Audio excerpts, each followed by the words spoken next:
encuentro, ahí está, que está siendo grabado, por cierto.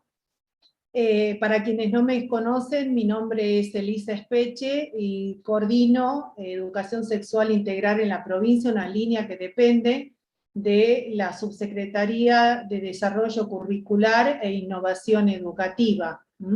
Les doy la muy bienvenida a supervisores, a docentes, a referentes institucionales de ESI, a directivos, por supuesto, y agradeciendo desde ya que hayan tomado interés en este encuentro que trata sobre el protocolo para la intervención en situaciones de maltrato infantil, abuso sexual y violencia de género.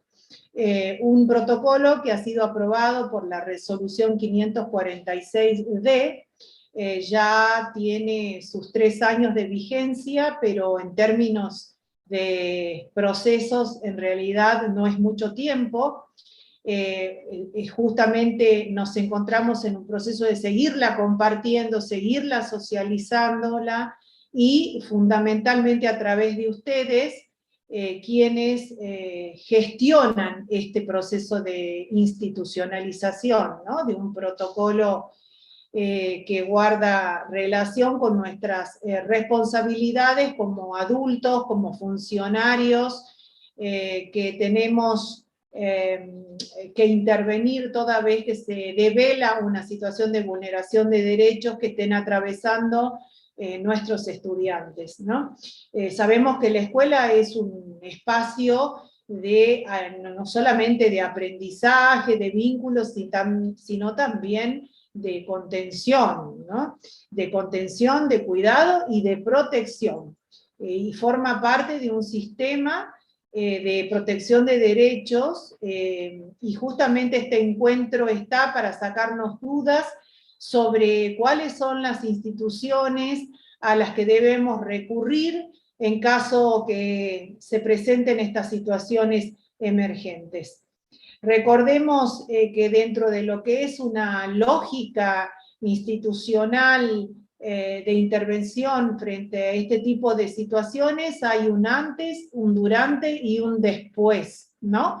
Cuando se presentan este tipo de hechos, que repercuten siempre en la escuela como caja de resonancia. Y en ese antes es muy importante pensar en la prevención, donde la educación sexual integral es una herramienta muy, muy potente para trabajar en lo que hace a adquisición de pautas de autocuidado, de protección y de recurrir a adultos para que nos presten su acompañamiento y ayuda.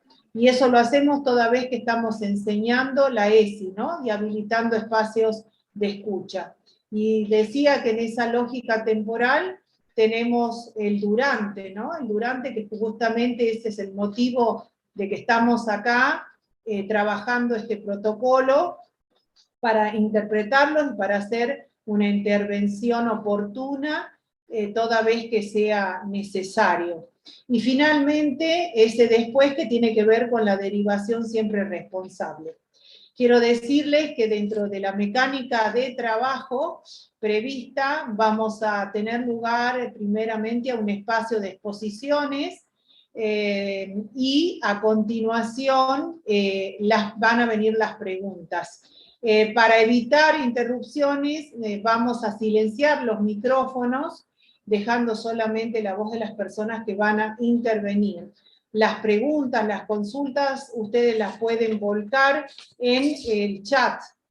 Es muy importante que a mediados de esta jornada nosotros vamos a dejar allí un link de asistencia para que ustedes vuelquen sus datos, y es justamente para enviarles una constancia de participación, y más particularmente si la requieren, la están necesitando, es importante que declaren correctamente el correo electrónico.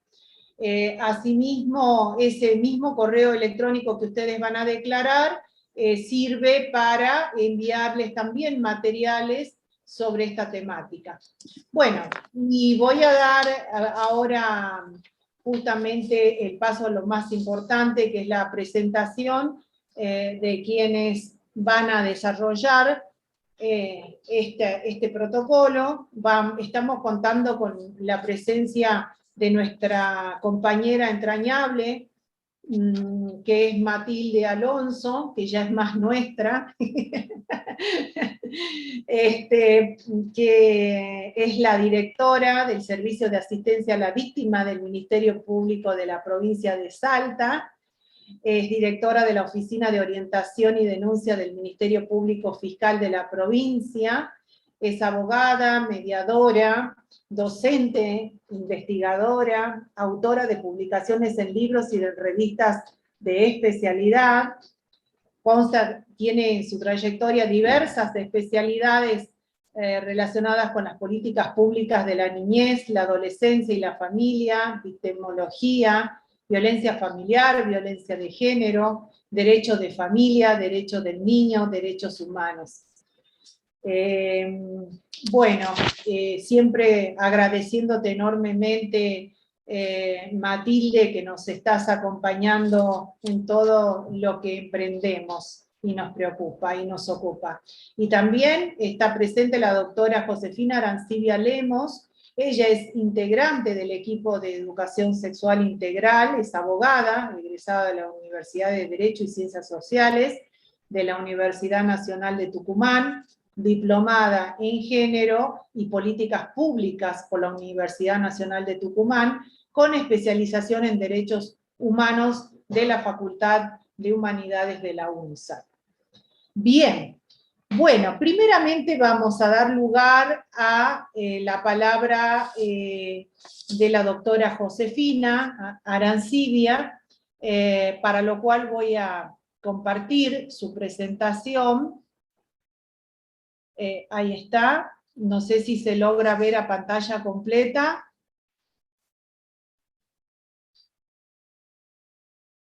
¿Sí? Bien. Sí, profe, se ve bien. Se ve bien. Sí, se ve bien. Bueno, muy bien. Entonces, vamos a pasar la palabra a Josefina. Ahí. Bien. Bueno, muy buenas tardes. Bienvenidos, bienvenidas. Como bueno, la profe, sin más preámbulos, voy a dar inicio de lleno ya a lo que es la resolución 546D. Como bien lo decía la profe Elisa, tiene que ver con la implementación de un protocolo de intervención para situaciones de abuso sexual, maltrato infantil y violencia de género. ¿Cuáles son los objetivos del presente protocolo?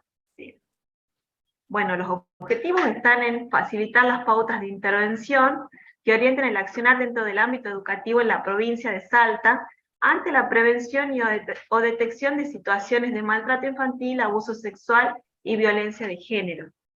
Y después también a lo que hace a los objetivos de este protocolo, tenemos que tener en cuenta que la institución es consciente de o debe ser consciente de sus responsabilidades, posibilidades y limitaciones, y también debe estar preparada para actuar.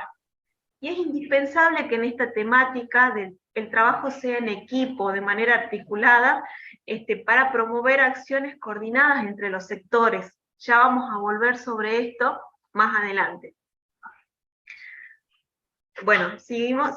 En cuanto al ámbito de aplicación y alcance, tenemos que este protocolo será de aplicación en los establecimientos educativos de gestión estatal o privada, correspondientes a todos los niveles y modalidades del sistema educativo de la provincia. Las situaciones, las repetimos, serán ante situaciones de maltrato infantil, de abuso sexual y de violencia de género, donde se encuentran implicados o implicadas estudiantes, es decir, una situación que se pueda llegar a generar entre pares, o de parte también del personal de las instituciones educativas hacia estudiantes, así también como situaciones extraescolares que afecten a estudiantes de la institución. Es decir, situaciones que ocurran por fuera de la escuela, por ejemplo, un caso de de violencia en el seno familiar que repercuta y afecte al estudiante dentro de la institución, ¿no? Bueno, continuamos. En cuanto a los responsables de la aplicación del presente protocolo, tenemos que todo el personal de las instituciones educativas, públicas, de gestión estatal y privadas de la provincia tienen la responsabilidad y obligación de denunciar. Nos referimos a autoridades institucionales, a docentes, a personal administrativo y de maestrado. Ahora bien, nos preguntamos ¿en qué consiste esta obligación de denunciar? La denuncia es una manifestación por la cual se pone en conocimiento a las autoridades competentes la sospecha o una situación puntual. Y esto es muy importante que lo tengamos en cuenta. ¿Por qué? Porque el establecimiento educativo no debe realizar una investigación. Para eso está la autoridad competente, que se trata del Ministerio Público Fiscal. Tampoco debe cerciorarse sobre la existencia de este hecho. Para eso van a estar los jueces o juezas, ¿no? Ni tampoco debe mediar o conciliar sobre este hecho. Esto está expresamente prohibido por nuestra legislación provincial. Nosotros tenemos una ley de violencia de género, que es la 7888, que expresamente nos dice, ¿no?, que no se debe hacer coincidir al agresor con la víctima. Entonces, esta es una prohibición legal, que la tenemos que tener en cuenta. Ni tampoco debemos tomar acciones que excedan el desempeño profesional. Únicamente yo, si tomo conocimiento de una situación puntual o de sospecha de una situación de maltrato infantil, de abuso sexual o de violencia de género, la debo poner en conocimiento de las autoridades competentes. Ahora bien, si yo no hago esta denuncia, puedo incurrir en un delito que está expresamente establecido en nuestro Código Penal, que habla del delito de incumplimiento de los deberes de funcionario público, que también lo recoge nuestra ley de violencia de género, que ya se las mencioné. Continuamos. Bueno, ahora volvemos y nos preguntamos, ¿no?, un poquito de lo que yo les decía al principio. Entonces, ¿qué necesitan las instituciones educativas? Las instituciones necesitan canales de comunicación fluidos y eficaces con los organismos e instituciones encargados de dar estas respuestas, ya sean jurídicas o asistenciales, y una articulación operativa entre todos los organismos de la sociedad, ya sea los centros de salud, que es muy importante, ya lo vamos a ver más adelante cuando hablemos de los modos de proceder y de intervenir con relación a cuando se da un caso de violencia sexual o de abuso sexual con relación a la administración de la profilaxis. También la policía, que es un factor y un nexo importante, los centros integradores comunitarios, el SIC, y las ONG, entre otros sectores que pueden concurrir, ¿no?, y que deben actuar de manera articulada.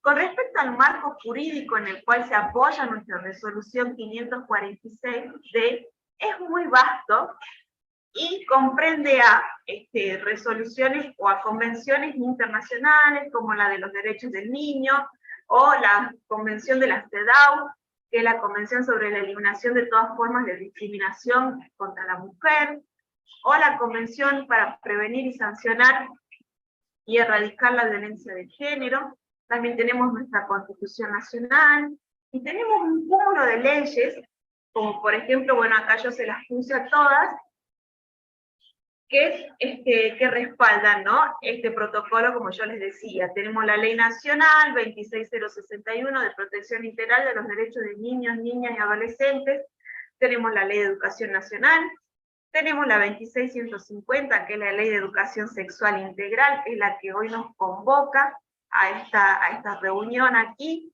También tenemos la Ley de Prevención y Sanción contra la Trata de Personas, contra la trata y el tráfico de personas. Esta ley también prevé la asistencia a las víctimas y a los familiares de las víctimas. Tenemos una Ley Nacional de Violencia de Género, tenemos una Ley de Identidad de Género, que es la 26743, que es la que que es en la que se basa también otro protocolo que es de suma importancia, que en este momento lo podemos mencionar sin explayarnos, que es la 635, que es el protocolo para el cambio de nombre o el cambio registral en base a la ley de identidad de género, ¿no? Que es muy importante que lo tengamos en cuenta. Después, bueno, esta ley para la promoción de la convivencia y el abordaje de la conflictividad en las instituciones educativas, bueno, cada institución cuenta, ¿no?, con un protocolo de actuación en estos casos, ¿no?, que hacen al abordaje de la conflictividad y son normas de convivencia dentro de las instituciones educativas. Y por último, también es importante que mencionemos la reforma del Código Penal, del artículo 72 del Código Penal, que nos introduce la posibilidad de denunciar de oficio ante una situación de violencia sexual, ante una situación de abuso sexual infantil. Puedo denunciar de oficio, antes no era así, ¿no? Continuamos. Bueno, con relación al marco jurídico provincial con el que nosotros nos podemos mover, o dentro del cual nos podemos mover, podemos citar estas tres leyes, ¿no? Una es la Ley de Protección de Víctimas de Violencia Familiar, la otra es la 7888, que acá yo les transcribí el texto del artículo 6, que es el que impone la obligación de denunciar, caso contrario, las personas que omitieren el deber de denunciar incurrirán en el incumplimiento a los deberes del funcionario público. Y después también tenemos nuestra Ley de Protección Integral de los Derechos de Niñas y Adolescentes, que ¿qué es lo que va a hacer esta ley? Esta ley va a establecer el procedimiento que se debe seguir ante una situación de vulneración de derechos de niñas, niños o adolescentes. Y también nos va a establecer una autoridad de aplicación, que en nuestra provincia es la Secretaría de Primera Infancia, Niñez y Familia, que funciona en la Vicente López 428. Esta es una secretaría que hace un seguimiento también de todas las situaciones, por lo que nosotros o nosotras debemos comunicar a esta secretaría ante el conocimiento de una situación de vulneración de derechos, por ejemplo, el conocimiento de una situación de maltrato infantil dentro del hogar. Entonces toma intervención esta secretaría, que es la autoridad administrativa.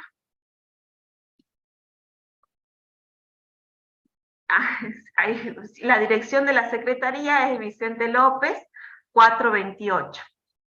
Esta ley que yo les decía, la ley la 7970, también nos establece un plazo de 24 horas para que pongamos en conocimiento de la Fiscalía alguna situación, ¿no? Para que la Secretaría pueda hacer el seguimiento y pueda adoptar alguna medida, ya sea de protección integral o alguna medida excepcional, que ya más adelante, bueno, lo vamos a ver.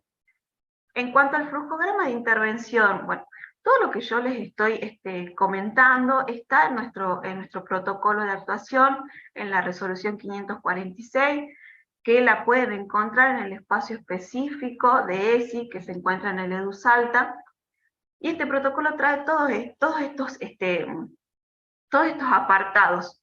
Uno de ellos es el flujograma de intervención, o sea, cómo tengo que intervenir yo ante estas situaciones.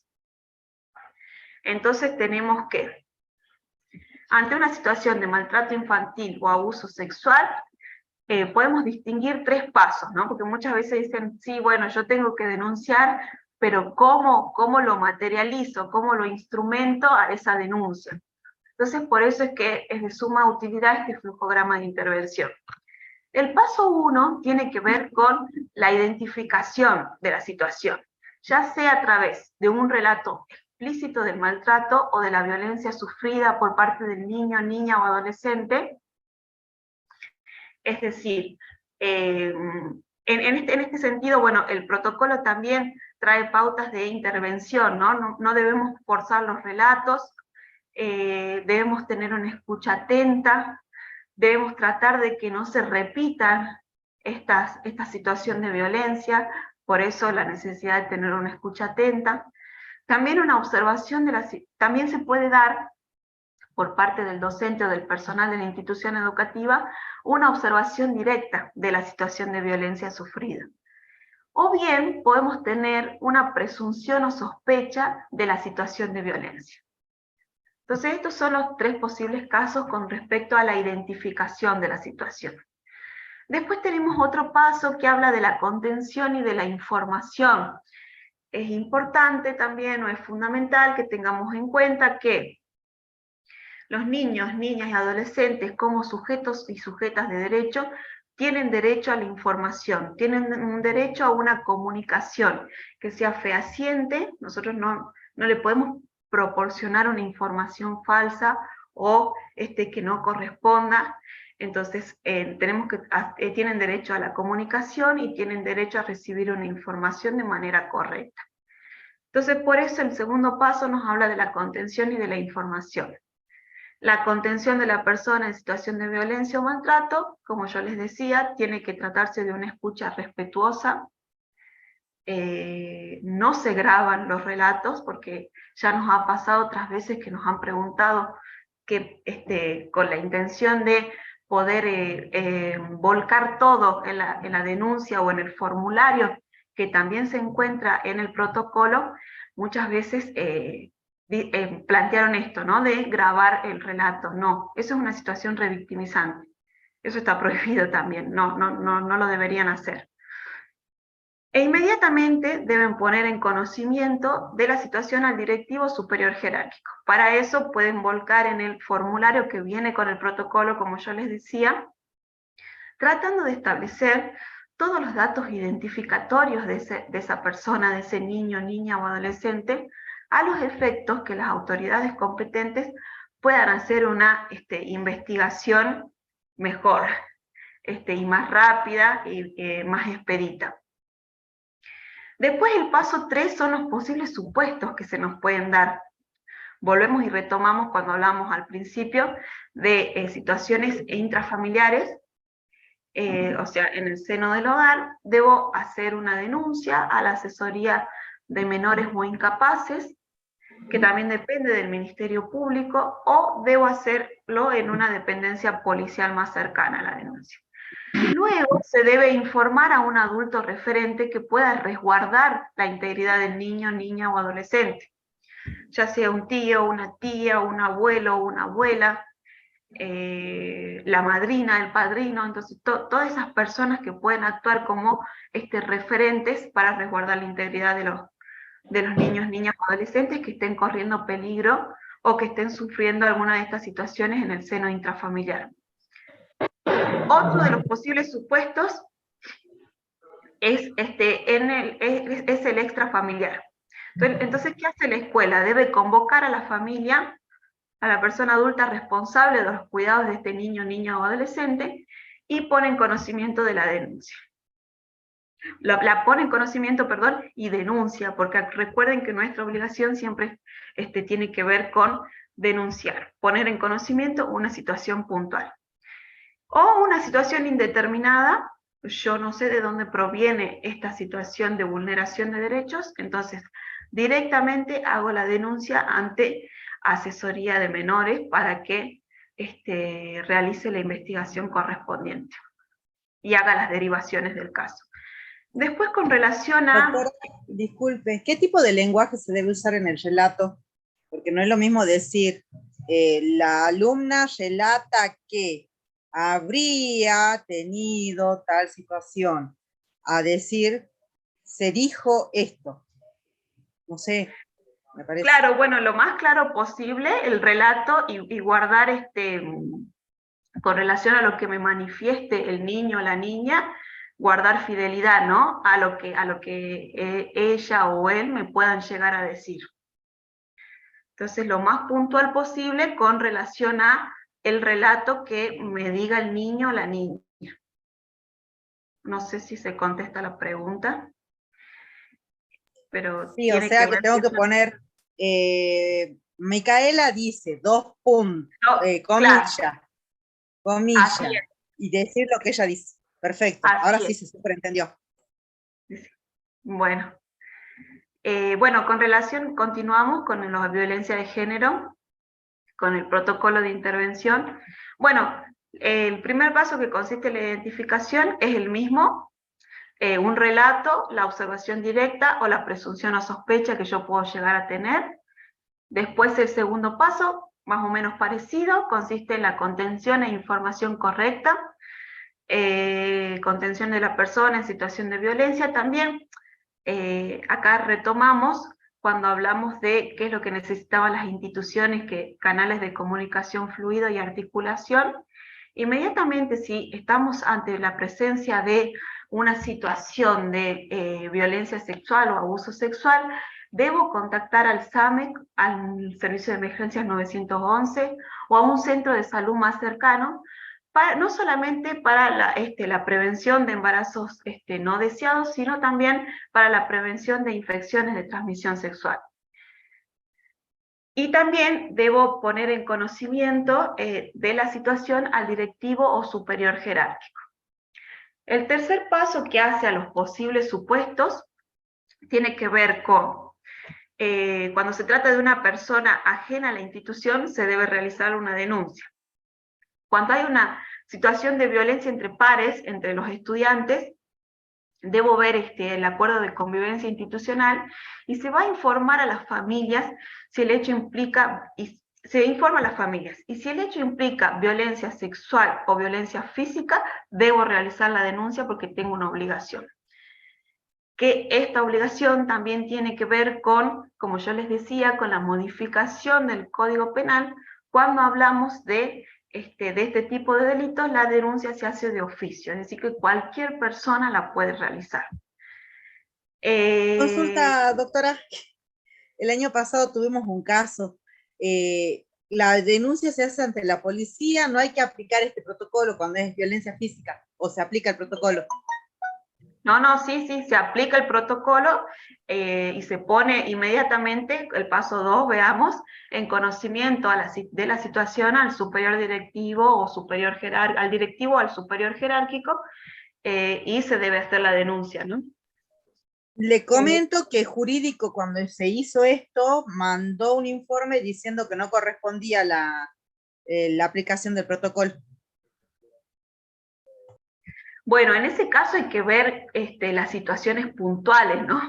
¿Por qué el jurídico contestó que no correspondía la aplicación del protocolo? Pero en principio, cada caso es un mundo, como se dice. Entonces, en cada caso particular va a necesitar de una intervención específica.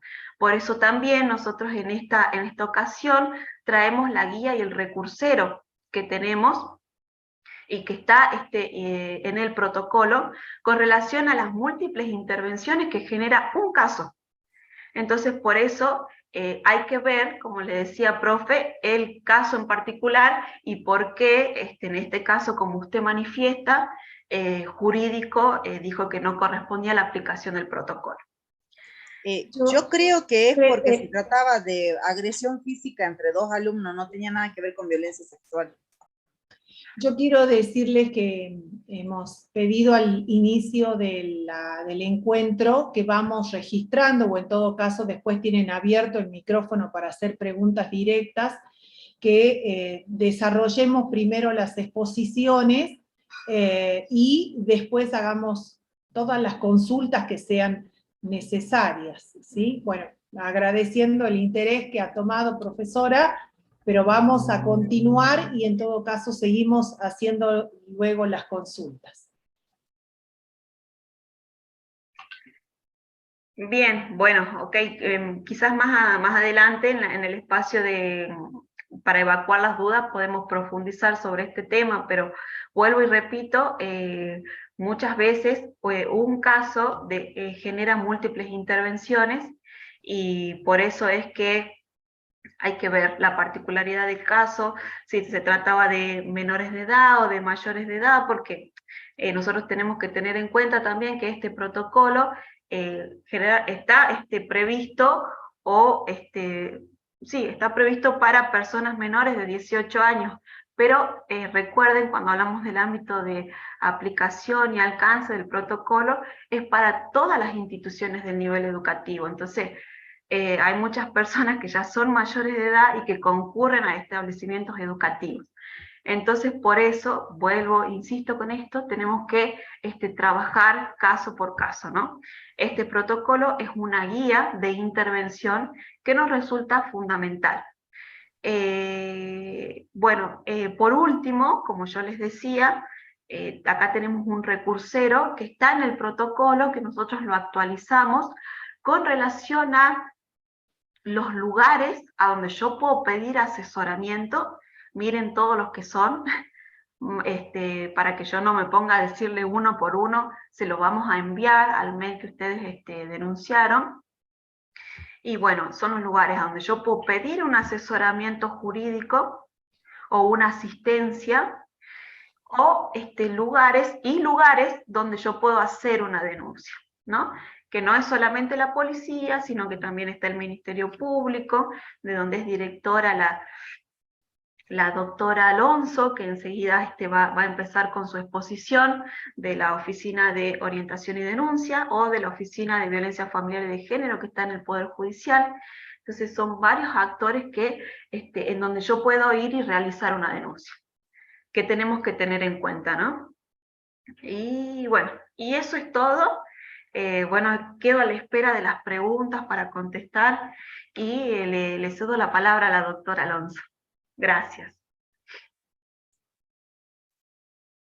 Bueno, buenas tardes. Muchas gracias, Elisa, por las palabras. Muchas gracias, Josefina, a ambas por la invitación, y muchas gracias a todas las personas que están presentes, demostrando que esta es una cuestión que, a la que tenemos que atender muy especialmente, y vamos a ver por qué tenemos que estar tan activos en desarrollar este protocolo que ha venido no solamente a darnos una guía, una respuesta a cómo trabajar cuando se develan o se sospechan situaciones de maltrato o de abuso sexual e infantil, sino también porque lo que estamos viendo en la provincia de Salta, y lo digo con conocimiento, ya que a nivel nacional presido el Consejo Federal de Oficinas de Asistencia a la Víctima, y tengo certezas de que Salta, al desarrollar este protocolo, esta guía de intervención, ha dado un paso muy importante.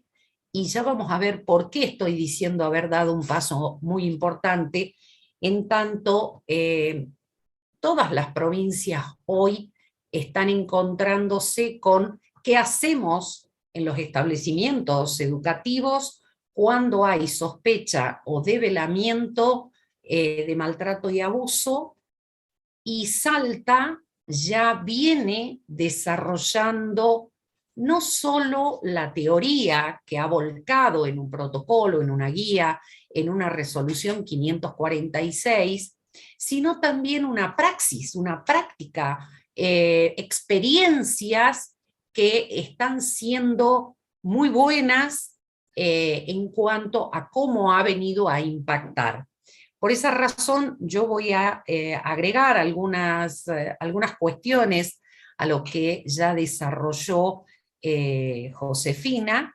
Voy a compartir pantalla, me van a decir si estamos compartiéndola y si estamos a modo presentación. Sí, se ve perfectamente. Ahí está. Ahí bueno, está, modo presentación. Perfecto. Ahora vamos a trabajar, perdón, que me fui muy abajo. Bueno, desde mi lugar lo que voy a trabajar fundamentalmente es esta idea de los protocolos de intervención en casos de detección de situaciones de abuso y o violencias en el ámbito escolar, que muy claramente desarrolló la doctora Josefina, y vamos a ver el qué y el para qué, ¿no? Porque como dijo Josefina, ella hablaba de las violencias que en las escuelas podemos encontrar, las que podemos visualizar, de las que podemos sospechar, o aquellas que se develan a la ordenanza, a la profe de ESI, a la DIRE, a la supervisora, al equipo del POE, a cualquier integrante en el espacio educativo. ¿Qué hacemos con esto de las violencias en las escuelas? Que es una expresión que es más correcta que decir violencia escolar, porque parece que violencia escolar circunscribe a todo aquello que sucede entre los pares. Pero vimos que la violencia entre pares es solamente una parte de las violencias que podemos visualizar en los espacios educativos y a los que tenemos que estar atentos. Por eso digo, cuando hablamos de violencias vamos a hablar de las violencias que impactan en las escuelas, sean extraescolares o dentro del establecimiento educativo. Nosotros sabemos que para trabajar todos estos temas tenemos que tener, en primer lugar, un marco conceptual.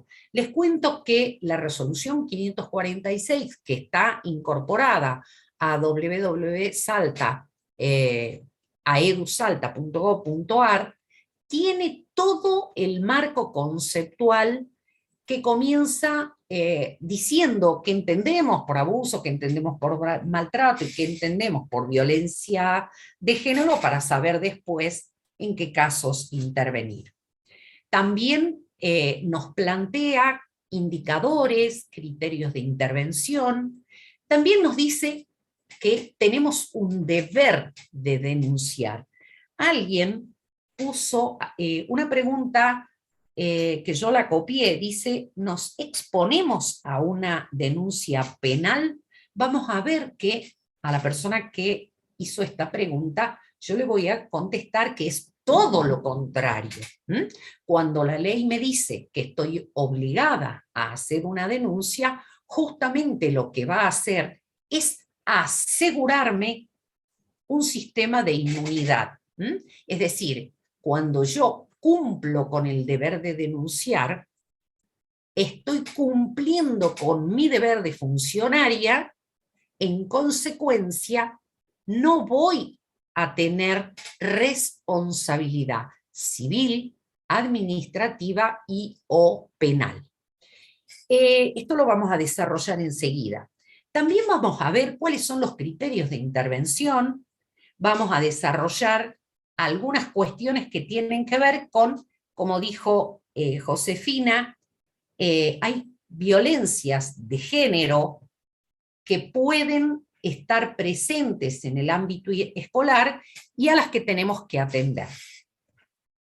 Esta es la resolución 546, dijo Elisa, es del año 2019, nos ha venido a dar una sistematización, una guía, para saber o darnos claridad de cómo intervenir cuando estos casos aparecen en el espacio escolar. Con posterioridad también se ha seguido desarrollando, porque considero que la riqueza que tiene este protocolo o esta guía es permitir que se siga trabajando, desarrollando, es decir, es algo inconcluso en la medida en que podemos seguir aportando, como se ha hecho, por ejemplo, con la regionalización de las guías de intervención en situaciones complejas en el ámbito escolar, ya que cuando nosotros intentamos aplicar estas guías en los distintos espacios, observamos que hay espacios urbanos, hay espacios rurales, hay complejidad en cuanto al idioma, hay complejidad en cuanto a las culturas, y todo esto ha sido materia de distintos estudios que se han venido desarrollando y que han venido, como decía, a enriquecer estas guías. Entonces, cuando se presenta el protocolo, nos preguntamos, ¿frente a qué violencias tenemos que intervenir? Frente a todas las formas de malos tratos, de abusos, de violencias de género, los casos de tentativa, ideación, planificación suicida, o los casos de suicidio, los casos de grooming, acosos, hostigamiento, bullying, ciberbullying y tantos más. De allí estos puntos suspensivos, ¿no? Estas distintas formas de violencia que irrumpen en el ámbito escolar y que tienen como víctimas a nuestras chicas y a nuestros chicos. Niñas, niños, si trabajamos con el grupo 0-13, y adolescentes cuando hablamos del grupo 13 a 18 años. Y de allí, cuando se trabaja con este protocolo, habían surgido algunas preguntas. Cuando se sospecha o se detectan situaciones de malos tratos, abusos o violencias que tienen como víctima a chicas y chicos en el espacio escolar, ¿debemos intervenir? La respuesta hoy es sí. ¿Debemos denunciar? La respuesta hoy es sí, debemos denunciar. ¿Debemos investigar? No. La tarea de investigación es una tarea que le corresponde al Ministerio Público Fiscal, a los jueces, cada uno en su etapa, pero no es una función que tenemos. ¿Y por qué lo recalcamos? Porque a veces en el ánimo de buscar más información para llevar una denuncia o una comunicación más completa, podemos revictimizar niños, niñas y adolescentes, o también podemos perjudicar luego la investigación que se haga. Y otra pregunta que siempre se hace es, ¿y debemos difundir? ¿Quién tiene que conocer todos estos temas? Es importante que sepamos que detrás de estos hechos hay derechos de los chicos, de las chicas, que es la privacidad, la intimidad, y responsabilidades u obligaciones nuestras, que son el guardar reserva, porque esto lo conocemos.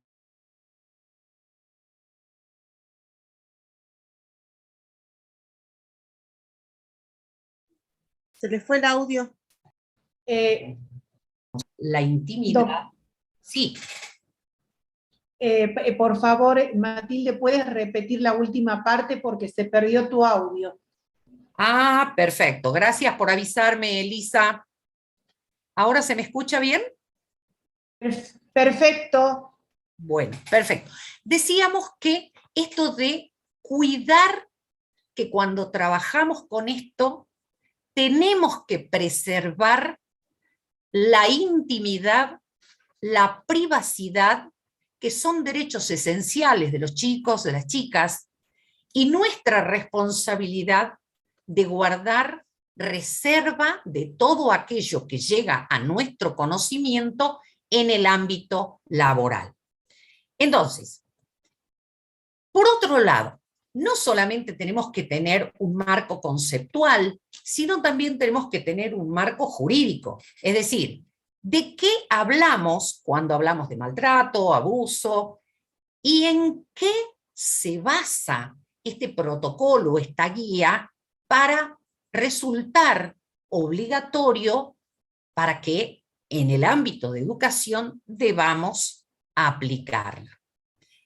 Como les decía, el mismo protocolo tiene conceptos, ¿no? Define lo que es el maltrato hacia un niño, niña y adolescente, y habla de todas las formas de maltratos, sean físicos, justamente el maltrato físico, el primer maltrato, las primeras formas de violencia que se detectan y que comienzan a denunciarse. No obstante, hay formas de maltrato emocional que pueden ser por acción o por omisión, formas de negligencias en el trato con los chicos, que comienzan a conocerse y que no significa que no haya que intervenir.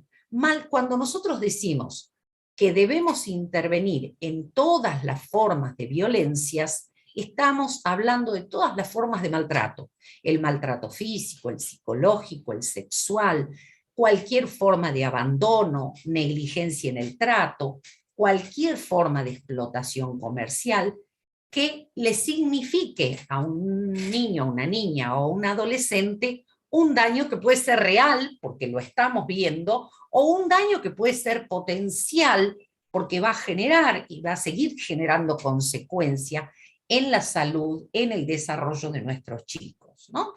Sobre todo aquellos que se generan en espacios donde hay una relación de responsabilidad, por ejemplo, la responsabilidad parental, la del padre, la madre o el adulto responsable que cuida a un chico. En esos espacios, todas las formas de maltrato que se pueden generar, ¿no? Y que son las de más difícil intervención, más difícil resolución.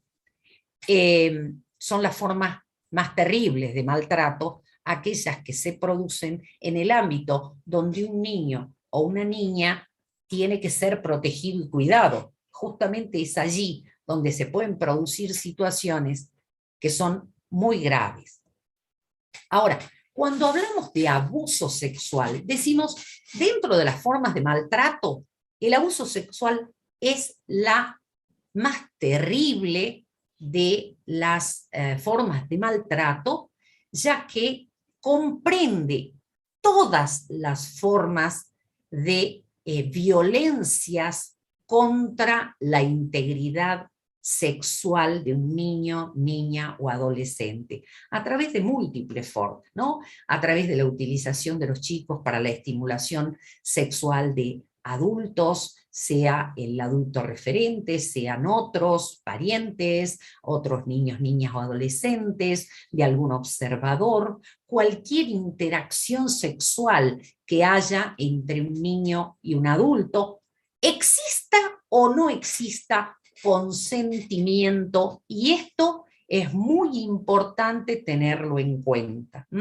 Cuando hablamos de la franja 0-13 años, no hablamos de esta chica, este chico tiene relaciones sexuales. Cuando hablamos de la franja 0-13 años, es decir, 0 hasta 12 años y 364 días, estamos hablando de abuso sexual. ¿Por qué? Porque no existe una madurez por parte de la víctima para poder dar un consentimiento válido a una relación sexual. Ahora, a veces hay chicos que entienden la naturaleza sexual y hay otros que no logran interpretarlo.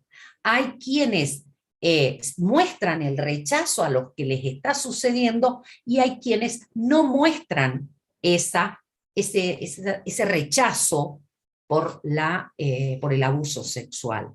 En todas las formas de abuso sexual se debe intervenir. Cualquier contacto sexual entre un adulto y un niño, cuando hay una disparidad de edad, cuando hay un desarrollo diferente entre un niño y un adulto, a veces en disparidad en contextura física, ¿no? Y a veces porque hay un aprovechamiento de la disparidad entre uno más grande, el que más puede, el que más ejerce fuerza, poder sobre un niño, una niña, y somete sexualmente. En la generalidad de los casos vamos a observar que entre el abusador sexual y la víctima, hay una relación desigual de poder, ¿no? Que puede ser con la fuerza física que emplea el agresor sexual, o puede ser a través del sometimiento al que viene trayendo desde niña, desde niño, y llega luego a una situación de violación o acceso carnal. Entonces, ustedes me preguntarán, ¿en cuál hay que intervenir? La respuesta es en todas aquellas formas de violencias sexuales hacia niñas, niños y adolescentes. En el caso de la ley de género o la ley de prevención contra todas las formas de violencia contra la mujer, allí también hay una definición de lo que es violencia sexual, y allí habla de la vulneración en todas sus formas, con o sin acceso genital. Puede ser un abuso sexual simple, puede ser un abuso sexual con acceso carnal, vía vaginal, anal, bucal, a través de un órgano sexual o a través de un objeto. Entonces, todas las formas de vulneración de violencia sexual tienen que quedar incorporados en esto de el concepto abuso sexual, ¿no? Puede ser que haya amenaza o no, puede ser que haya un uso de la fuerza o no, ¿no? Pero lo importante es entender que todas las formas están incorporadas. Y cuando hablamos de violencia de género, tenemos que entender que dentro de lo que hay incorporado a este protocolo, la violencia de género también está incorporada porque hay múltiples tipos, modalidades y ámbitos de violencias que se ejercen contra la mujer por el hecho de ser mujer y que quedan incorporadas en este protocolo. Recordemos también que en la mayor cantidad de casos de abusos sexuales, son abusos sexuales donde además hay violencias de género. Recordemos también que la violencia de género es algo en lo que debemos intervenir, no solo porque hay un protocolo que me lo diga, sino porque hay leyes que nos responsabilizan para saber de qué hablamos cuando hablamos de violencia de género, que son todas las formas de violencia contra una mujer, sino también nos responsabilizan de intervenir y denunciar. También cuando la víctima sea niña y adolescente. Y acá también es importante entender que no es solamente esas violencias que vamos a ver que ocurren en la casa de nuestros chicos o en la calle, en el espacio público, sino también todas aquellas que pueden generar el Estado o sus agentes. Y agentes del Estado somos todas y todos los que aquí hoy estamos presentes, ¿no? Entonces, pueden ser violencias de género directas, violencias de género indirecta. Entonces, hay que estar muy atentos a que estas formas de violencia también deben ser detectadas, debemos intervenir, debemos denunciar. Ustedes saben que este protocolo surge a partir de todo un marco jurídico. Lo que hicieron es rescatar todas las normas, desde las más importantes, la Constitución Nacional, los tratados de derechos humanos, que están en la cúspide de lo más obligatorio para aplicar en nuestras funciones. O sea, la Constitución y los tratados de derechos humanos, entre ellos la Convención de los Derechos del Niño, la Convención para la eliminación de todas las formas de violencia y de discriminación contra la mujer, ¿no? Todas esas están incorporadas en la cúspide de la pirámide jurídica, es decir, es lo más obligatorio para que apliquemos. en esa Constitución, en esos tratados de derechos humanos, allí nos están hablando de que debemos intervenir cuando existe una vulneración de derechos en caso de niñas, niños y adolescentes. No solo la Constitución y los tratados, todas las leyes que regulan estas cuestiones a nivel nacional y a nivel provincial, e incluso esta resolución, que es la 546, nos da pauta de qué hacer, cómo hacerlo y el por qué lo debemos hacer. ¿Por qué? Porque hay un mandato legal. No es solo la resolución que nos manda hacerlo. La resolución es como una bajada de las leyes de mayor raigambre y de mayor obligatoriedad, como son, dije, la Constitución y los tratados. Pero hay algo más que nos llega muy de cerca, y es que la Ley de Educación de la provincia de Salta, en su artículo 96, nos dice que entre los contenidos que deben incorporarse, además de la educación sexual integral responsable, que es lo que hoy nos convoca, también nos habla que debemos trabajar contenidos de violencia de género, ¿no? Para contenidos de educación para la no violencia, para la paz, para la salud, para el uso responsable de la tecnología de información y comunicación, prevención de adicciones, etc. ¿Y por qué traigo acá este artículo de la Ley de Educación de la provincia? Porque justamente cuando desarrollamos todos estos contenidos, surge el relato de nuestros chicos, de nuestras chicas, diciéndonos qué es lo que les pasa en el espacio educativo, ¿no?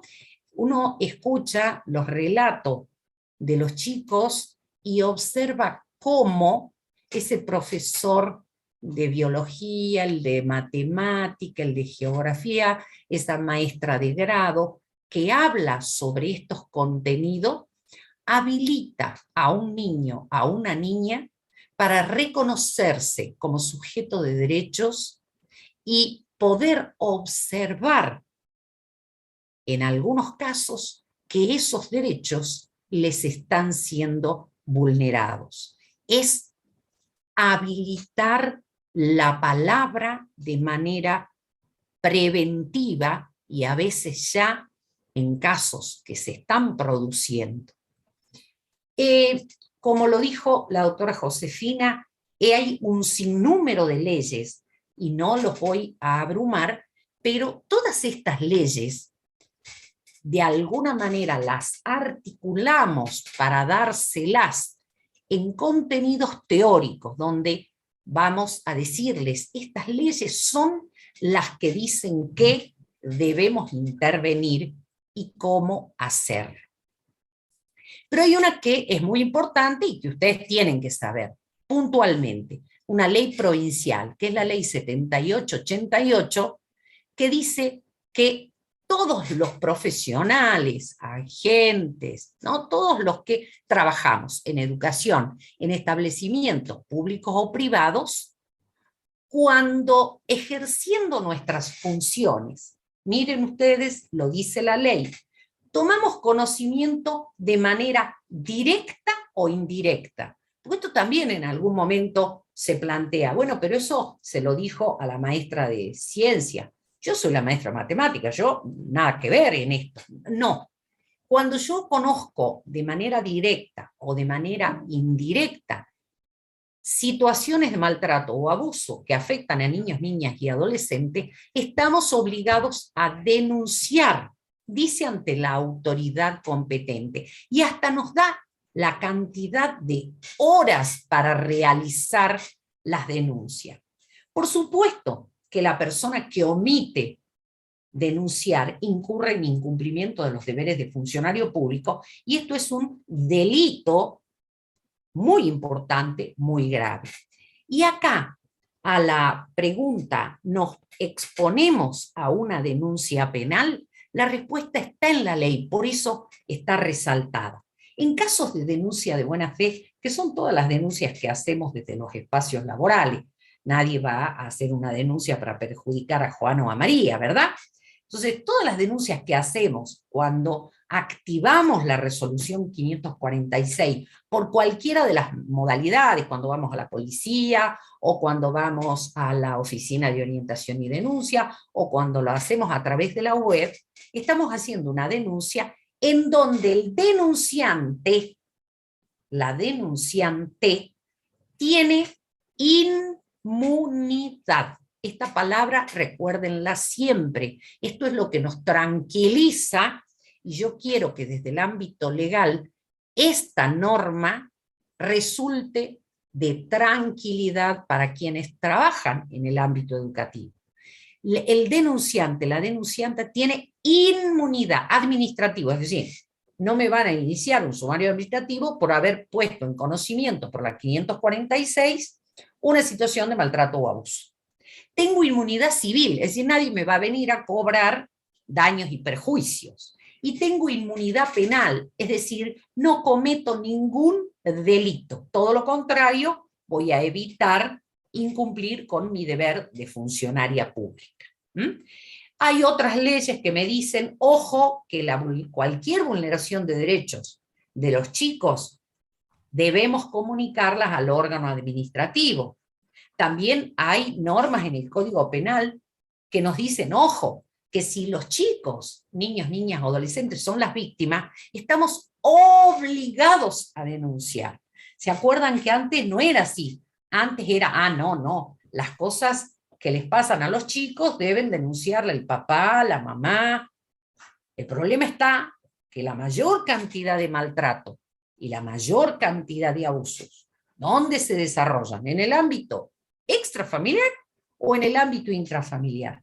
No, en el ámbito intrafamiliar. Y aquí está el tema.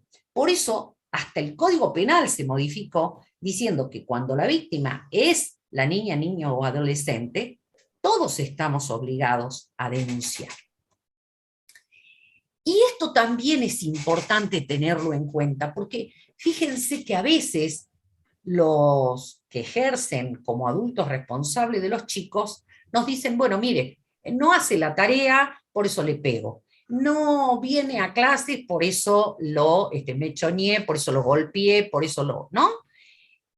Antes, todos estos, voy a utilizar entre comillas, correctivos, se entendían que eran un derecho de quien ejercía la responsabilidad parental, o lo que antes se llamaba la patria potestad, de aplicar correctivos. El tema es que muchas muertes se justificaban diciendo que habían querido poner correctivos, o lesiones graves. Entonces el artículo 647 del Código Civil, que es el código que nos rige a toda la Argentina desde el año 2015, que ha sido reformado, tiene un texto que claramente dice, se prohíbe el castigo corporal en cualquiera de sus formas, los malos tratos y cualquier hecho que lesione o menoscabe física o psíquicamente a niños o adolescentes. Ya no nos quedan dudas. El castigo en cualquiera de sus formas, el castigo corporal, es un maltrato, debo intervenir, debo denunciar. Claro que también este protocolo me va a indicar que debemos estar atentos a los indicadores. ¿Y qué son los indicadores? Miren, tanto el maltrato de niños, niñas y adolescentes como el abuso sexual presentan indicadores que pueden ser específicos o inespecíficos, ¿no? Por ejemplo, un indicador de maltrato infantil a nivel físico es un golpe, un hematoma, las llagaradas que les quedan por los golpes de los cintos, ¿no? La fusta, bueno. Eso es un indicador específico de un maltrato físico. Pero hay otros que son a nivel comportamental, es decir, no estoy viendo nada por lo físico, pero sí estoy viendo cambios en el comportamiento, hostilidad en el niño. Hay muchísimos indicadores. Yo voy a hacer alguna puntuación específica. Indicadores en la vida escolar, ausencias. Esto es muy importante tenerlo en cuenta, porque las ausencias, aún las que se justifican, hay que poder leer e interpretar de qué se están tratando. No olvidemos que Tiago, el niño al que mataron 2 asesinos que actuaban como cuidadores familiares, cuando eran golpeados los chicos, sobre todo Tiago y la hermanita, hacían que un médico les diera justificativos para las ausencias escolares. Esto es lo que hay que aprender a decodificar. Las ausencias, el aislamiento de un niño, de una niña. En el caso del abuso sexual, esto es en caso de maltrato infantil, en el caso del abuso sexual, también tenemos indicadores que son específicos y otros que no son específicos. Por ejemplo, un indicador específico de abuso sexual es un embarazo, una enfermedad venérea, un desgarro a nivel vaginal, anal. Estos son indicadores específicos, pero hay otros indicadores que no son específicos, como ser, por ejemplo, la enuresis o encopresis, es decir, el no tener control de hacerse pis o hacerse caca cuando son chicos que ya han aprendido a controlar esfínteres. Ese hacerse pis o hacerse caca puede ser un indicador de una enfermedad, pero también puede ser un indicador de un maltrato infantil, también puede ser un indicador de abuso sexual. Por eso decimos son no específicos. Hay indicadores de violencia de género, ¿no? En los casos de adolescentes, ahí vamos a ver cuando comienzan a ponerse de novias, de novios, cuando empezamos a observar cambios significativos, ¿no? De haber sido una persona autónoma a dejar de serlo. Bueno, a esto tenemos que tener las alarmas, las alertas, los semáforos permanentemente activos para detectar cuáles son los indicadores de riesgo, ¿no? Por ejemplo, con qué frecuencia observamos situaciones de violencia, si lo que nos están diciendo es que había uso de armas u otros elementos, ya ahí estamos hablando de situaciones de violencia muy graves, cuando hay actitudes por parte del agresor de posesión, de control, ¿no? Todas estas son situaciones a las que tenemos que atender. Tenemos que dejar en claro esto que la doctora Josefina dijo, el ámbito de aplicación. ¿En qué casos vamos a intervenir? En situaciones que se produzcan entre pares, entre el personal de la institución y los chicos, o situaciones extraescolares, por ejemplo, situaciones familiares o extrafamiliares, pero que afectan y repercuten o resuenan en el establecimiento educativo.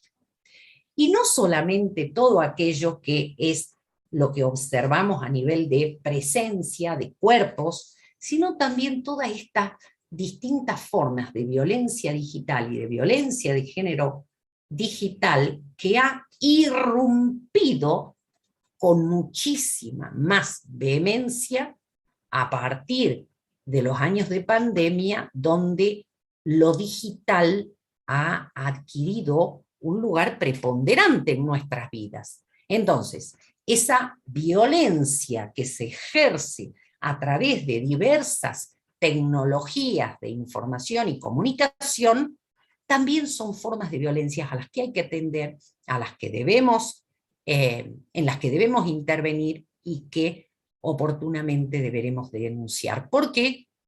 Porque observamos un incremento gravísimo en las distintas formas de violencia. No solo el grooming, ¿no? Esto que un adulto se hace pasar por un niño para captar a otro niño o a otra niña y obtener algún tipo de encuentro sexual. Bueno, no solamente el grooming, sino diversas formas de violencias que pueden ser a través de medios de comunicación, a través de las violencias que se pueden recibir a través de Facebook, de Instagram, de Twitter, del WhatsApp, del TikTok, los mensajes de texto, los correos electrónicos, las llamadas telefónicas. A ver, tanto a un teléfono fijo, a un teléfono celular, los grupos de WhatsApp, los grupos de Facebook, todas estas formas, digo, todos estos espacios pueden ser los campos para desarrollar diversas formas de violencia. Otro tema al que tenemos que atender es el tiempo de intervención. Nosotros no podemos tomarnos el tiempo del mundo para identificar una situación, para intervenir adecuadamente y para denunciar oportunamente. ¿Por qué? Porque el tiempo de las instituciones debe contemplar el tiempo de los chicos. Y ustedes saben que la victimización en la vida de un niño, un día es una vida. Entonces, hay que contemplar la situación, y ya lo vamos a ver en el cómo, ¿no? Otras de las cuestiones que tenemos que tener en cuenta es con qué criterios intervenir. Estamos bien. Sabemos que debemos, frente a la sospecha o al develamiento directo o indirecto de una situación de maltrato o abuso, debemos intervenir. ¿Cómo? Debemos tener en cuenta que lo que debemos tomar como columna fundamental es el interés superior del niño. Por ejemplo, cuando decimos, ay, es que si denuncio esta situación, la familia se puede desmembrar. Y sí es posible, pero acá no podemos anteponer, debemos conservar la forma familiar por encima del interés superior del niño. Esto lo tenemos que entender. Siempre se deben ponderar los derechos, claro está, pero el que tenemos que atender es al interés superior de un niño, de una niña. Recordar que por convención, ¿se acuerdan? La norma más importante y más obligatoria de aplicación nos dice, al igual que todas las leyes, que tienen los chicos un derecho esencial a ser escuchado. Pero no es una escucha cualquiera, ya vamos a desarrollar. Se trata de una escucha empática, respetuosa, en donde escuchemos no solo con los dos oídos, sino con todo el cuerpo a nuestros niños, niñas y adolescentes, ¿no? Porque hay muchas cosas que las palabras no dicen, pero que el cuerpo grita, porque el cuerpo es, recuerden siempre, el mapa del maltrato de un niño. No solamente los golpes, los hematomas, las esquimosis, no, estoy hablando del mapa de un niño. A veces en lo emocional observamos el maltrato y él o la niña no pueden expresarlo verbalmente. Tenemos que respetar el derecho de la intimidad. Esto es muy importante, no podemos permitir que esto se dé a publicidad. Tenemos que respetar la dignidad y la integridad, que es respetar los derechos de los chicos, chicas con los que estamos interviniendo. No discriminar es un principio esencial. El principio de efectividad. Cuando yo voy a hacer algo, yo voy a escuchar, escucho ¿para qué? Siempre me voy a preguntar, ¿para qué estoy escuchando? para intervenir. ¿Cómo? Eficazmente. ¿Por qué? Porque hay un deber que tiene el Estado y todos los que integramos el Estado de debida diligencia. No debo hacer cosas para llenar papeles cuando de maltrato y abuso infantil se trata. Estamos interviniendo desde el interés superior del niño, debemos ser diligentes, efectivos. ¿Por qué? Porque nuestros niños, nuestras niñas tienen el derecho a una vida libre de violencia, de violencias. Nuestro deber es el de comunicar cuando intervenimos y nos damos cuenta de situaciones de maltrato o abuso. Debemos respetar la perspectiva de género en todas nuestras intervenciones. Y seguimos con cuáles son los criterios de intervención. Lo primero, credibilidad y respeto por el relato de un chico, de una chica. No creamos que un niño habla porque fantasea, habla porque lo vio en la televisión, o dice lo que dice porque se lo han inculcado.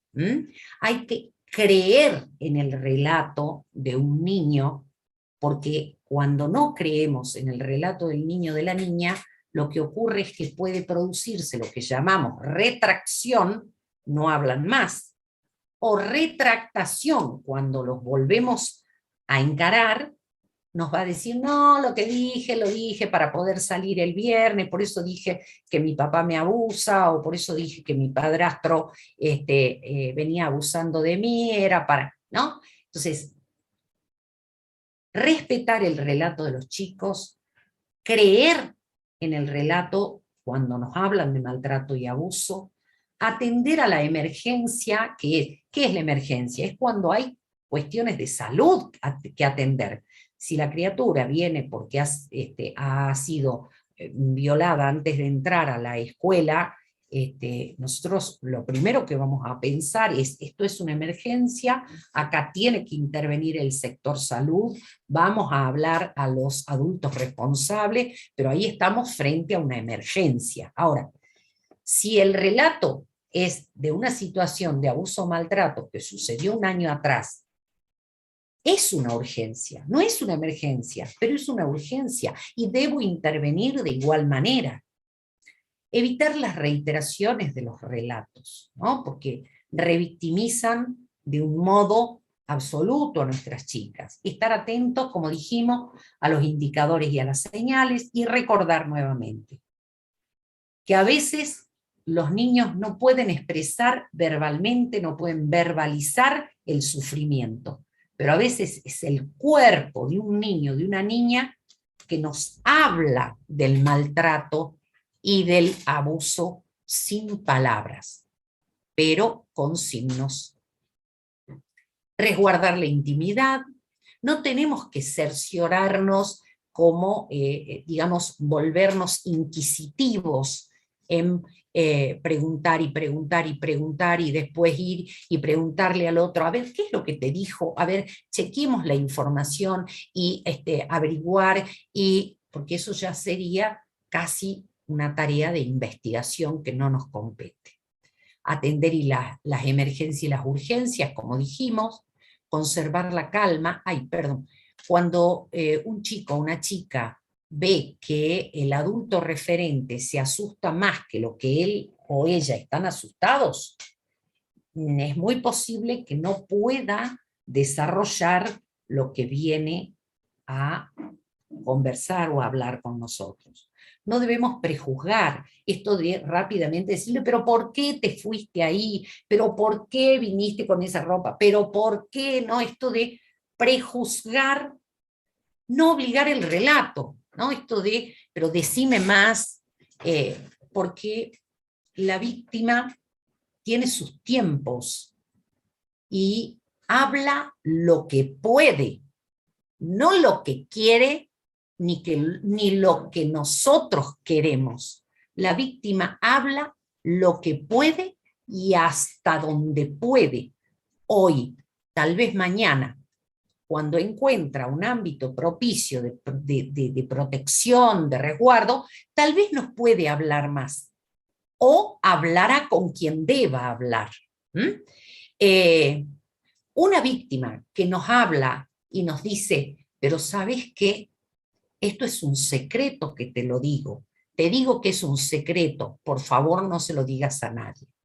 Cuando nosotros escuchamos esto, tenemos que hablar con esa persona menor de edad, niña, niño o adolescente, explicándole que nosotros no podemos guardar el secreto porque está vulnerando sus derechos, que debemos intervenir para proteger, para cuidar, evitar la reiteración de los relatos, evitar la exposición pública. Ustedes pueden tener una idea, pero yo les digo que es terrible las consecuencias que genera la exposición pública de los sufrimientos, de los maltratos y de los abusos en la franja de niños, niñas y adolescentes. Evitar identificar a las víctimas o tornarlas identificables. ¿Qué significa? Que no estemos diciendo, che, la chiquita, la abusada, la nenita, la María Jerez del quinto A, o, no, lo que pasa es que tuve que denunciar el caso de la hija de la rectora del colegio, porque estamos o identificándola con datos como el nombre, el apellido, el domicilio, el lugar al donde concurre, o la estamos identificando a través de datos como nombramos a la madre, nombramos al padre, nombramos los lugares donde trabajan, los lugares donde... Entonces, esto es muy importante tenerlo en cuenta, porque por lo primero que dijimos, resguardar la intimidad. Hay algo que creo que ya no se hace más, pero vale la pena recordar. A una víctima no la debemos enfrentar al agresor, pero esto era una práctica que se hacía. Llamar al agresor y decirle, mire lo que está diciendo la chiquita, dice que usted la golpea, dice que usted la abusa, dice que usted, ¿no? Esto es una práctica que desgraciadamente se utilizó, y yo quiero creer que ya no se utiliza más. Carear o enfrentar a la víctima con el agresor es de las peores intervenciones que pueden producirse.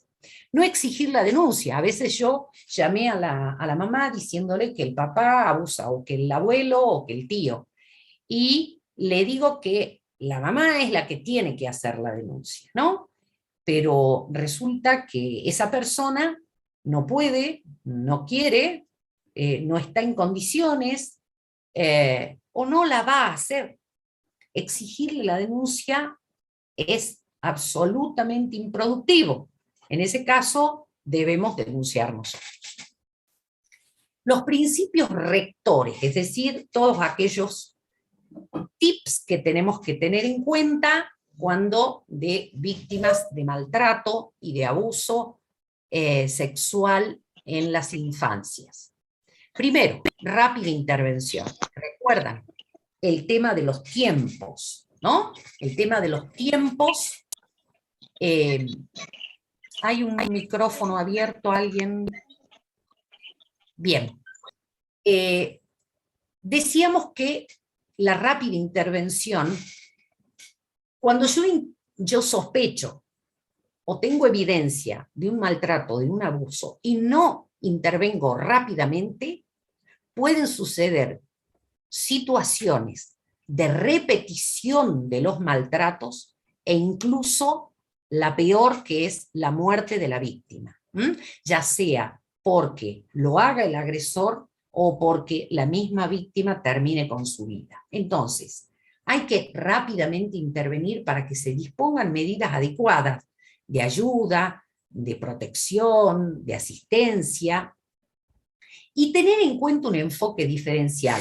No es lo mismo una persona que tiene una mamá, un papá, que tiene abuelos, tíos, hermanos mayores, que cuidan, protege, a los que nosotros les informamos, que tomamos conocimiento de una situación que le ocurre extrafamiliarmente y toda la familia cuida, resguarda, protege.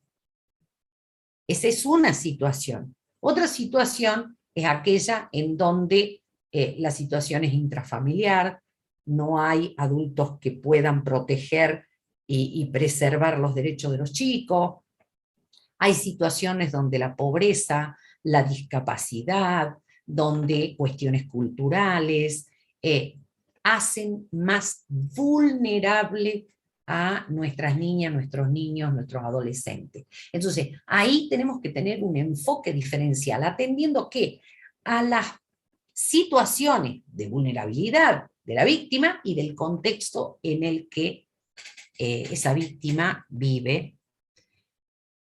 Otro principio: no tratemos como responsable del hecho que ha sufrido a la misma víctima, ¿no? Pero es que ustedes dirán, ¿de dónde sale eso?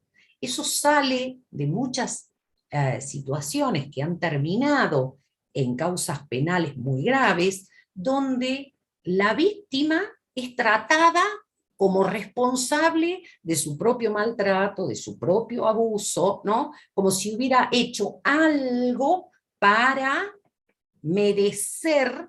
Nadie merece ningún maltrato, ningún abuso. Visibilizar las violencias es responsabilidad de todos. Esto tiene que ver con quiénes somos responsables en el ámbito educativo, cómo debemos intervenir, cuidar de intervenir respetando los derechos humanos de niños, niñas y adolescentes, la perspectiva de género, tener en cuenta los factores de vulnerabilidad presentes, tener en cuenta que cuando intervenimos en esto, estamos hablando de nuestras responsabilidades en nuestra labor, en nuestra tarea, en nuestra función laboral. No solamente la persona que conoce una situación y no denuncia, omite intervenir, es responsable por sí, sino que también es corresponsable con los integrantes de la institución educativa. No solamente se responde por acción, es decir, si yo golpeo, si yo insulto, si discrimino, si ejerzo por acción una forma de maltrato o abuso, soy responsable. Pero también soy responsable por la omisión. Por ejemplo, la omisión de denunciar. Cuando hablamos también de responsabilidades, tenemos que decir, la responsabilidad es, primero la mía, la que yo tuve conocimiento o sospeché de una situación de maltrato o abuso. Es individual. Es institucional, arrastra también la responsabilidad de la provincia a nivel nacional y a nivel internacional, porque nosotros como Salta y Argentina somos Estado que hemos firmado y nos hemos obligado a defender los derechos de los chicos y de las chicas en todos los ámbitos donde desarrollen su vida. Y el ámbito educativo es uno de los ámbitos por excelencia. Y cuando hablamos de responsabilidades también tenemos que saber que hay una responsabilidad administrativa que es la mía frente a la institución educativa en la que yo trabajo. Por ejemplo, yo trabajo en la escuela Juan Bautista Alberdi. Bueno, allí puedo, si omito mi deber de denuncia, puedo tener una responsabilidad administrativa. Puedo tener una responsabilidad penal, porque omitir, cumplir con las obligaciones de denunciar, arrastra un delito, es decir, cometo el delito de incumplimiento de los deberes. Entonces esa es una responsabilidad penal. Y una responsabilidad civil porque los daños patrimoniales que generan esas situaciones van a responder justamente quienes deban hacerse cargo. Entonces, las preguntas que nos hacemos y que la idea es que todo esto que voy presentando rápidamente les genere consultas, preguntas e inquietudes como el qué hacer, ¿no? Y cuáles son las perspectivas desde las cuales debo intervenir. Denunciar es poner en conocimiento. No requiere la formalidad de un escrito judicial, ni de determinado tipo de papel, no importa la parte formal, importa lo sustancial, que es poner en conocimiento. ¿Sí? Además, la pregunta es, ¿denunciar es investigar? No. ¿Es imputarle a alguien, sí, porque el maltrato debió ser del padre, de la madre, de la tía, de la abuela, del vecino? No, no estamos para imputar a nadie. No estamos para juzgar tampoco, porque eso le corresponde a un juez después de garantizar toda una serie de derechos a quien se le endilga haber cometido algún delito. ¿Es condenar? No, para eso está el sistema de administración de justicia. ¿Es cerciorarnos? Es que lo que pasa es que si yo digo y me equivoco, podrá ser que alguien me inicie acciones de daños y perjuicios. Eso es lo que siempre corría entre nosotros. No, nosotros no tenemos que cerciorarnos de los hechos. Frente a la sospecha y al maltrato, denunciemos de buena fe. Debemos citar, Josefina decía, cada caso es un mundo. Claro, yo hasta ahora no he visto un caso exactamente igual al otro, porque cada caso depende de quién es la niña, niño o adolescente que ha sufrido, qué tipo de modalidad, tipo o ámbito de sufrimiento, de maltrato, de abuso que ha tenido. ¿Es extrafamiliar? ¿Es intrafamiliar? ¿Hay personas que pueden preservar, proteger y denunciar por todo esto? ¿Qué adultos responsables son tutores institucionales? Todo esto lo vamos a tener que pensar cuando pensemos en, a ver, ¿a quién citamos? Es fácil cuando la cuestión es extrafamiliar. Citamos a los tutores institucionales, mamá, papá, o el adulto responsable que fuere, y rápidamente vienen, se hacen cargo, se anotician, dicen sí la vamos a proteger, sí vamos a denunciar, se labra acta. Bien, ahora el problema es cuando es intrafamiliar. Ahí ya nos tenemos que manejar con otros recaudos, ya vamos a ver cuáles. ¿A quién? ¿No? ¿A quién citamos? Y bueno, ahí vamos a ver, cuando hacemos un análisis de la situación, vamos a ir determinando a quién. Ahora, la pregunta es, en estos temas, ¿podemos conciliar entre el agresor y la víctima y el adulto responsable? No. Las formas de violencia, más cuando afectan a los más y a las más vulnerables, que son niñas, niños y adolescentes, no se concilian, no se median. ¿Por qué? ¿Por qué no se median? Porque no podemos mediar entre, mire, 7 cintarazos no, 1 bueno sí. No, esto no es mediable, no es conciliable. Tenemos que revisar la información que tenemos, como alguna de estas normativas o de estos conceptos que hemos desarrollando.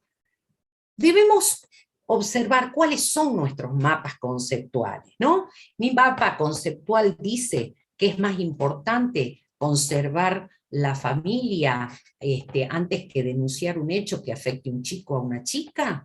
Bueno, hay que revisar todos estos mapas conceptuales. Hay que pensar, por ejemplo, esto de los trapitos sucios se esconden bajo la alfombra en el ámbito privado de la familia. No.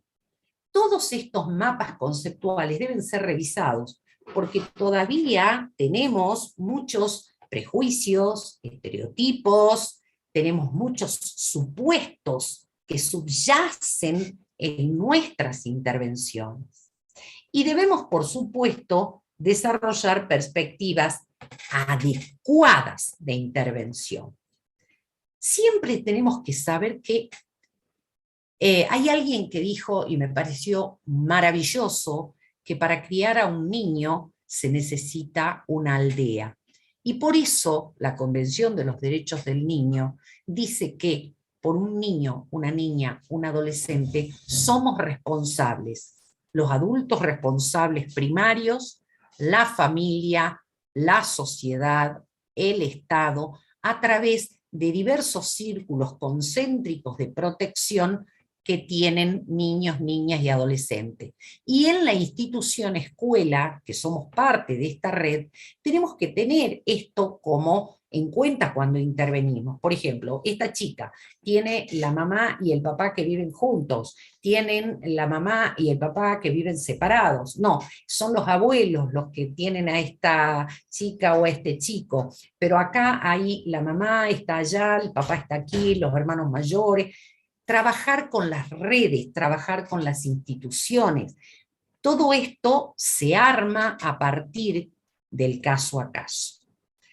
Y siempre que trabajamos tenemos que pensar cuáles son los instrumentos o herramientas más importantes que tenemos.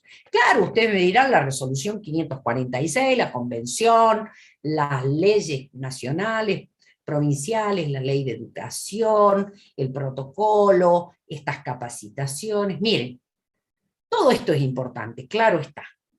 Pero los instrumentos más importantes, las herramientas que debemos fortalecer para trabajar son, en primer lugar, los oídos, que son los que nos van a permitir una escucha empática, integral, adecuada a cada caso en el que debamos intervenir. La mirada, la observación, que no es solamente el ver, es una observación que va más allá de la simple manifestación de un cuerpo. Observar comportamiento, gestualidad, cuando escuchamos y cuando no lo escuchamos. Y aprender a preguntar de un modo empático, respetuoso. Estos son los instrumentos más importantes. ¿A dónde puedo recurrir? ¿Cómo puedo denunciar? Bueno, ustedes ya saben, el 102 está desarrollado para que lo atienda el órgano administrativo de protección de derechos, que en la provincia de Salta es como la primera, es la vanguardia del sistema de protección integral de derechos de niños, niñas y adolescentes. Es el órgano administrativo que se llama Secretaría de Primera Infancia, Niñez, Familia, y queda en la calle Vicente López, 428. Ese es el órgano administrativo que va a intervenir cuando hay una vulneración de derechos, que no necesariamente puede ser una forma de maltrato grave o abuso, y que va a intervenir. Ahora, si yo tengo que denunciar ya el maltrato o el abuso, ¿puedo ir sola? ¿Puedo ir solo? ¿Puedo ir acompañada? ¿No? Hay veces en que uno ve que va la directora con la psicóloga, a veces va una supervisora, a veces vemos que va una vice, ¿no? Pueden ir a denunciar solos o acompañados. Ahora, la pregunta, nuevamente esa pregunta de ¿nos exponemos a una denuncia? ¿Por qué? Porque cuando tenemos que asumir que somos responsables de hacer una denuncia, también nos provoca temor. ¿Cómo me protejo yo frente a todo esto? ¿No? ¿Sabemos que podemos quedar expuestos? Sí, claro, sabemos que podemos exponernos, y por eso hay que pensar la estrategia para ir a denunciar, qué denunciar, cómo denunciar, dónde denunciar. Recuerden siempre, cuando denunciamos de buena fe, tenemos inmunidad, ya lo dijimos, civil, administrativa, penal. Y cuando denunciemos, cuando llenemos los formularios, por favor, deben ser relatos que se autoabastezcan, es decir, digan ¿Cómo se llama el niño, la niña o el adolescente? ¿Dónde vive? ¿Quién es el tutor? Madre, padre, DNI.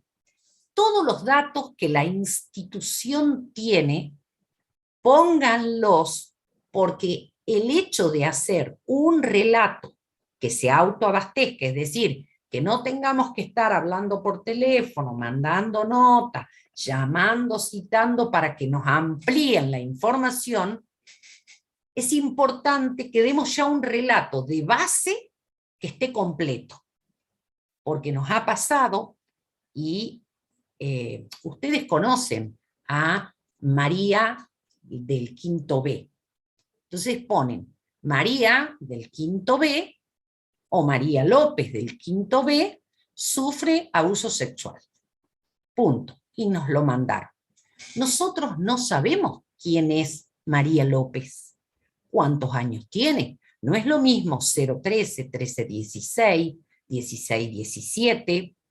No sabemos quién es la mamá, el papá, si va a la primaria o a la secundaria, dónde vive, de qué abuso sexual estamos hablando. Dijo que la tocó, dijo que le metió los dedos, dijo que todas estas, toda esta información que nos han proporcionado, a veces la rellenamos con las copias de las actas. También vale, pero no se olviden de los datos completos. Esto es muy importante. Hay un sistema de denuncias que les está sirviendo a muchas personas, por ahí están lejos de la comisaría, o nos ha pasado que a la persona a la que se cita como el agresor es el policía, es el comisario, es el hermano del comisario, es el primo del policía, y entonces ir a la policía, la verdad que nos resulta absolutamente revictimizante para la víctima y el grupo familiar, y para nosotros también. Entonces, la otra forma de hacer la denuncia es ir a la Oficina de Orientación y Denuncia del Ministerio Público, que está en Ciudad Judicial, en el primer piso, en el pasillo F de fiscal. En esta oficina podemos hacer todas las denuncias, pero ¿cuál es el límite? Trabajan de lunes a viernes, de 7:30 a 13:30, y resulta que muchos de los casos suceden cuando el viernes a las 18 horas, ¿no?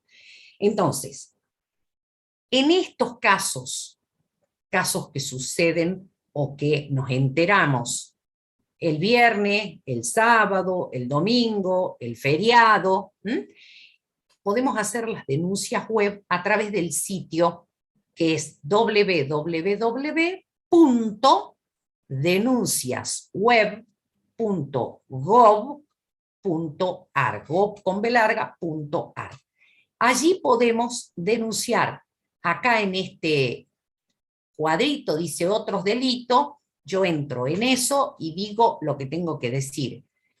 Después, esa denuncia nos llega a dos abogadas, a la doctora Cari de la oficina y a mí, que somos quienes leemos, confirmamos y luego remitimos a la Oficina de Violencia Familiar. Nosotros la mandamos para que intervenga el juzgado de violencia, porque donde hay violencia familiar y de género, va a haber un juez que dicte medidas de protección rápidamente.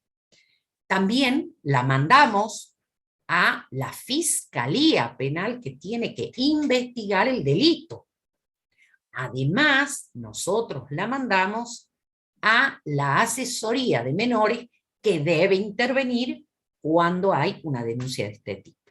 Entonces, esta denuncia web puede ser hecha las 24 horas del día, los 7 días de la semana, cuando estoy yo con posibilidades de acceder a un teléfono celular, a una notebook, a una computadora. Con esto, yo quiero decirles que nosotros decíamos en Salta, estamos como un poco adelantados en esta problemática y que el proyecto de ley Lucio, que está a punto de salir, ya se está trabajando sobre la reglamentación, dice en más y en menos, porque el protocolo también tiene algunas cosas interesantes, superadoras.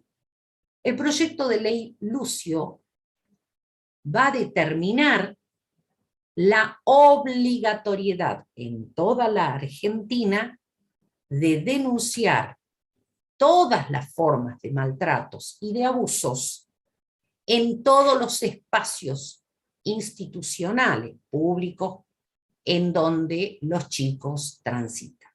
Por eso les decía que nuestra resolución 546 es un antecedente de que Salta viene desarrollando desde la teoría y desde la práctica un trabajo interinstitucional muy importante. ¿Pero para qué sirve esto?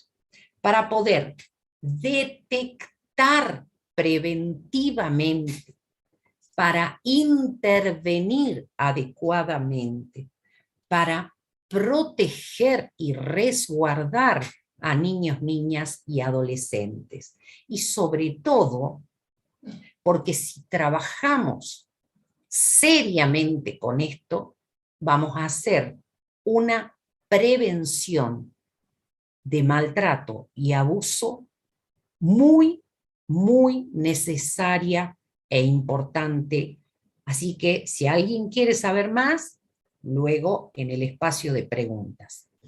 Y yo siempre termino con esto que nunca me cansa de leerlo, y que dice que ustedes saben, siempre que cuando nosotros compramos algo que apreciamos mucho, como una copa de cristal, rápidamente se le colocan fajas que dicen frágil, cuidado, conservar con cuidado, ¿no? Bueno, sobre los niños se debería poner un cartel que dijera tratar con cuidado contiene sueños. Y esto me da la pauta de que la resolución 546 trabaja sobre esta línea, ya que si cuidamos que nuestras infancias, nuestras niñeces tengan preservados sus derechos y protegidos contra todas las formas de violencias,